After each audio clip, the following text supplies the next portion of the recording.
Olá pessoal, aqui é o Richard Sanchez falando diretamente da cidade do Doral, aqui no sul da Flórida. Antes de mais nada, meu muito obrigado pela audiência de todos vocês. Seja você que já me segue, seja você que me vê pela primeira vez, atraído pelo título, muito obrigado. Hoje é dia 20 de julho de 2024. Essa semana foi uma semana muito tumultuada também, mas no sentido positivo dessa vez, por causa da Convenção Nacional Republicana, que se encerrou com o discurso, foi o primeiro discurso do presidente Trump. Ele foi nomeado pelo Partido Republicano nessa corrida presidencial à Casa Branca e também foi o primeiro discurso que ele fez após o atentado dele, que sofreu em Butler, na Pensilvânia, sábado passado, no dia 13, que chocou não só os americanos, mas como chocou o mundo. E vocês vão ver um Trump, pelo menos nesses primeiros dias, bem diferente. Você vai ver um homem contrito, você vai ver um homem reverenciando Deus como todo-poderoso, né? Você vai ver um discurso de união e você vai ver que a maneira que o público trata ele com muito carinho, principalmente bem no final do vídeo, né? E quando ele também fala o que creio eu que virou a marca, o grito de guerra dos republicanos, que é o lute, lute, lute, fight, fight, fight. Foi aquela cena histórica, épica, que quando ele levantou do chão, da plataforma, ele levantou erguendo o punho direito e fazendo um movimento de luta. Ele vai explicar por que ele fez isso. Vale a pena você ver. Fique até o final, que o vídeo é muito bonito, e depois eu voltarei com meus comentários finais. Let me begin this evening by expressing my gratitude to the American people for your outpouring of love and support following the assassination attempt at my rally on Saturday.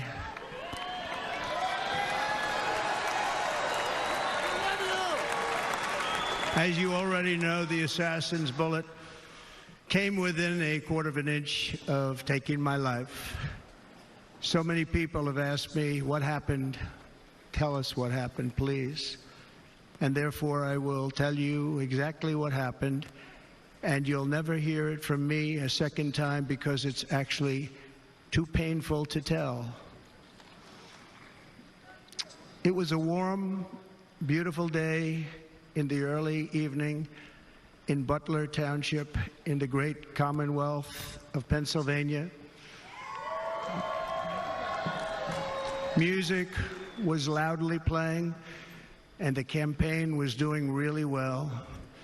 I went to the stage, and the crowd was cheering wildly. Everybody was happy. I began speaking very strongly, powerfully, and happily, because I was discussing the great job my administration did on immigration at the southern border. We were very proud of it.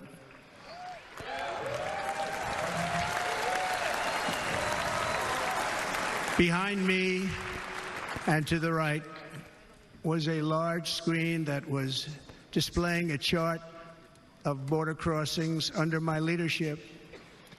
The numbers were absolutely amazing.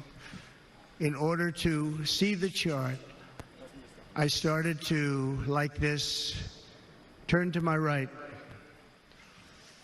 and was ready to begin a little bit further turn, which I'm very lucky I didn't do, when I heard a loud whizzing sound and felt something hit me really, really hard on my right ear.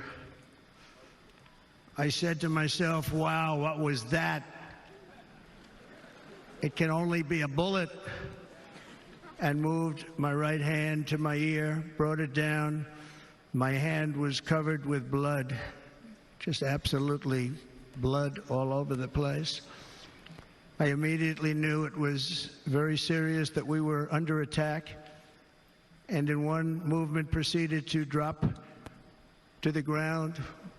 Bullets were continuing to fly, as very brave Secret Service agents rushed to the stage, and they really did. They rushed to the stage.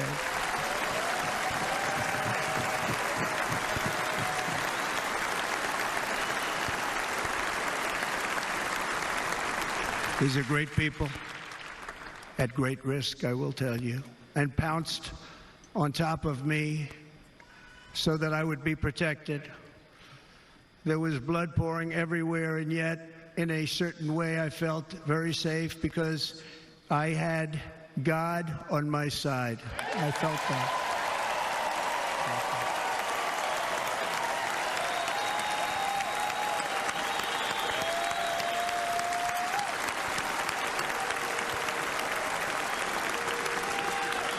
The amazing thing is that prior to the shot, if I had not moved my head at that very last instant, the assassin's bullet would have perfectly hit its mark, and I would not be here tonight. We would not be together. The most incredible aspect of what took place on that terrible evening in the fading sun was actually seen later.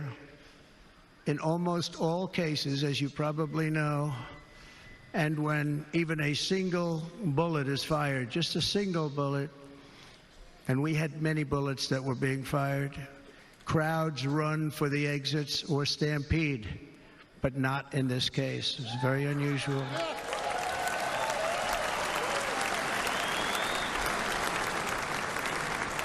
This massive crowd of tens of thousands of people stood by and didn't move an inch. In fact, many of them bravely but automatically stood up looking for where the sniper would be. They knew immediately it was a sniper, and then began pointing at him. You can see that if you look at the group behind me. That was just a small group compared to what was in front. Nobody ran, and by not stampeding, many lives were saved. But that isn't the reason that they didn't move. The reason is that they knew I was in very serious trouble. They saw it. They saw me go down. They saw the blood and thought, actually most did, that I was dead. They knew it was a shot to the head. They saw the blood. And there's an interesting statistic. The ears are the bloodiest part. If something happens with the ears, they bleed more than any other part of the body.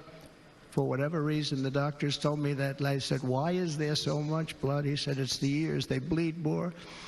So we learned something, but they just,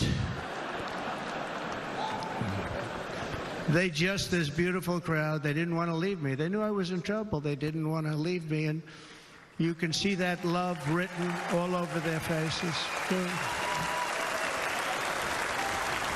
Incredible people. They're incredible people. Bullets were flying over us, yet I felt serene. But now the Secret Service agents were putting themselves in peril. They were in very dangerous territory. Bullets were flying right over them, missing them by a very small amount of inches. And then it all stopped. Our Secret Service sniper, from a much greater distance and with only one bullet used, took the assassin's life, took him out.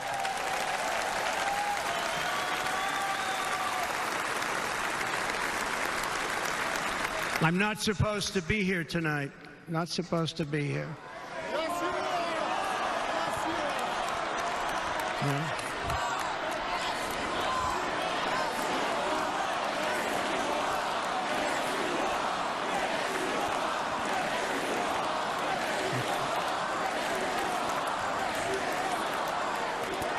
Thank you. But I'm not. And I'll tell you, I stand before you in this arena only by the grace of Almighty God.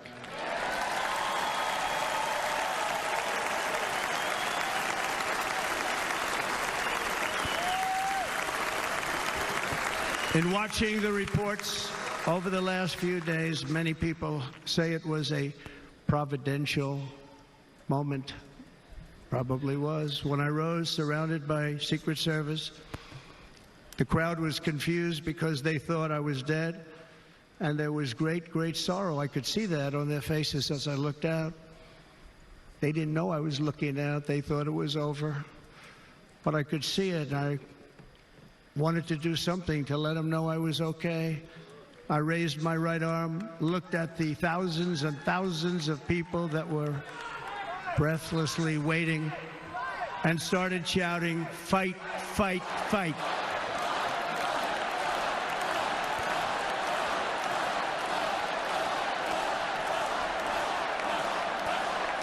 Thank you. Once my clenched fist went up, and it was high into the air, you've all seen that, the crowd realized I was okay and roared with pride for our country like no crowd I have ever heard before. Never heard anything like it. For the rest of my life, I will be grateful for the love shown by that giant audience of patriots that stood bravely on that fateful evening in Pennsylvania. Tragically, the shooter claimed the life of one of our fellow Americans, Corey Comparator. Unbelievable person, everybody tells me. Unbelievable. And seriously wounded, two other great warriors. Spoke to them today. David Dutch and James Copenhaver, two great people. I also spoke to all three families of these tremendous people. Our love and prayers are with them, and always will be. We're never going to forget them. They came for a great rally. They were serious Trumpsters, I want to tell you. They were serious Trumpsters, and still are. But Corey, unfortunately, we have to use the past tense. He was incredible. He was a highly respected former fire chief, respected by everybody. Was accompanied by his wife, Helen, incredible woman. I spoke to her today, devastated, and two precious daughters. He lost his life selflessly acting as a human shield to protect them from flying bullets. He went right over the top of them and was hit. What a fine man he was.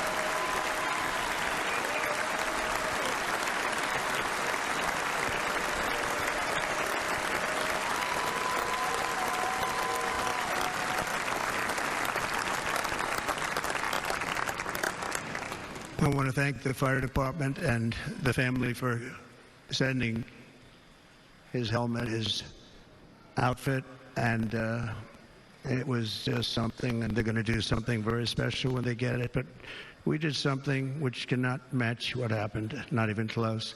But I am very proud to say that over the past few days, we've raised $6.3 million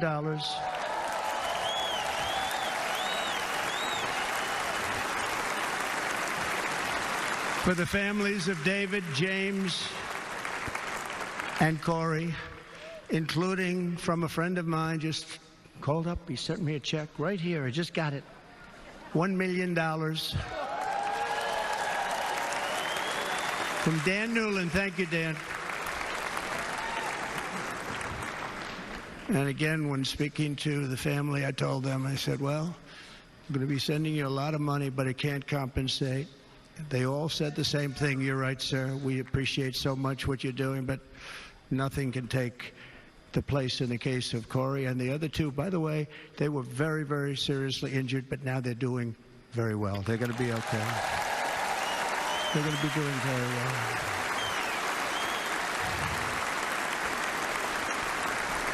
They're warriors. So now I ask that we observe a moment of silence in honor of our friend Corey.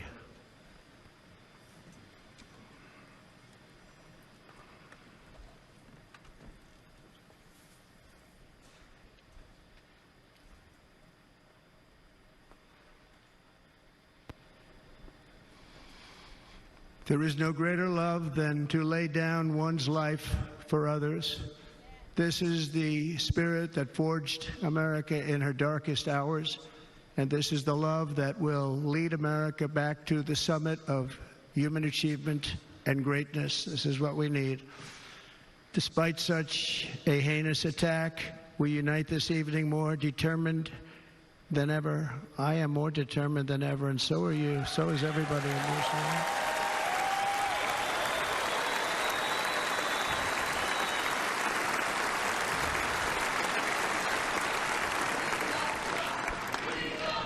Thank you. Thank you very much.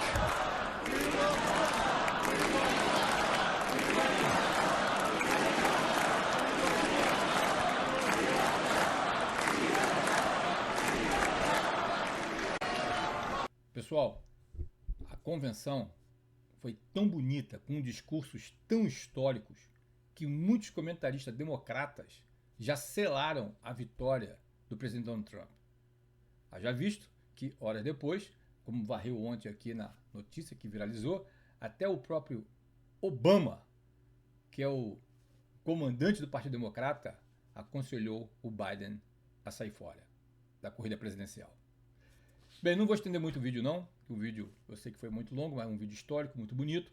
Se você se interessa por esse assunto da Convenção Republicana e você não teve tempo de ver, aqui embaixo, na descrição, tem vários vídeos sobre o assunto, desde o atentado, sobre a profecia, que é uma coisa muito bonita, a neta do presidente Donald Trump, que deu um show na convenção, tá?